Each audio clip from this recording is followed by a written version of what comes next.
పంట ఏంది ఇంత బలహీనంగా ఉంది?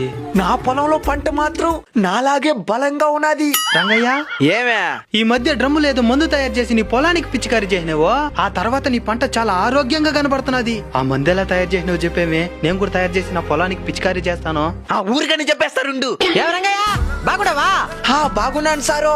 ఈ మధ్య నేను చెప్పిన మందు తయారు చేసి పొలానికి పిచికారి చేసినావా?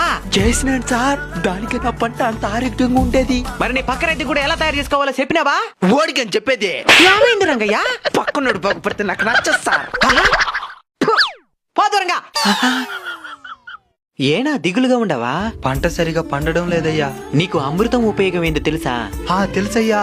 దాని తాగిన శరీరం ఎలాంటి అనారోగ్యాలు రాకుండా ఆరోగ్యంగా ఆనందంగా చావే లేకుండా బతుకుతారయ్యా. శరీరానికి అమృతం ఎలా పనిచేస్తుందో నేల సారవంతానికి జీవామృతం అనేది అలా పనిచేస్తుంది. జీవామృతమా? దాన్ని ఎలా తయారు చేయాలో ఈ మధ్య రంగయ్యకి చెప్తే తయారు చేసి తన పంటకి పిచికారి చేసినాడు. అవునా? అయితే ఎలా తయారు చేసుకోవాలో చెప్పండి సార్. మీ ఇంట్లో 200 లీటర్ల డ్రమ్ ఉందా? ఉంది సార్. దాన్ని నీడలో ఉంచి అందులో 190 లీటర్ల నీటిని నింపు. ఆ నీళ్లలో 5 నుంచి 10 కేజీల దేశీ ఆవు, అదే నాటావు తాజా పేడను వేయాలి. అందులో 5 నుంచి 10 లీటర్ల దేశీ ఆవు మూత్రం కూడా కలుపుకోవాలి.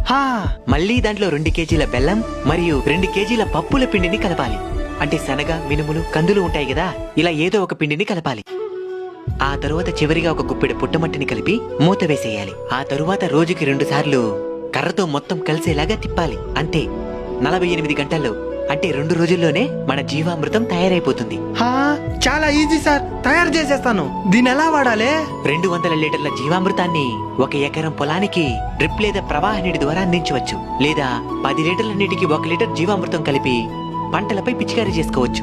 ఇలా 15 నుంచి 21 రోజులకు ఒకసారి వాడుకుంటే మంచి ఫలితాలుంటాయి.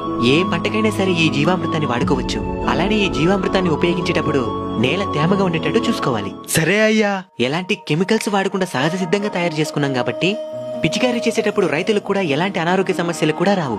సేంద్రియ వ్యవసాయంలో భాగమైన ఈ జీవామృతాన్ని వాడటం వల్ల నేల ఆరోగ్యంగా ఉంటది, రైతు ఆరోగ్యంగా ఉంటాడు, ఆ నేలలో పండిన పంటలు తిన్నా ప్రజలు కూడా ఆరోగ్యంగా ఉంటారు.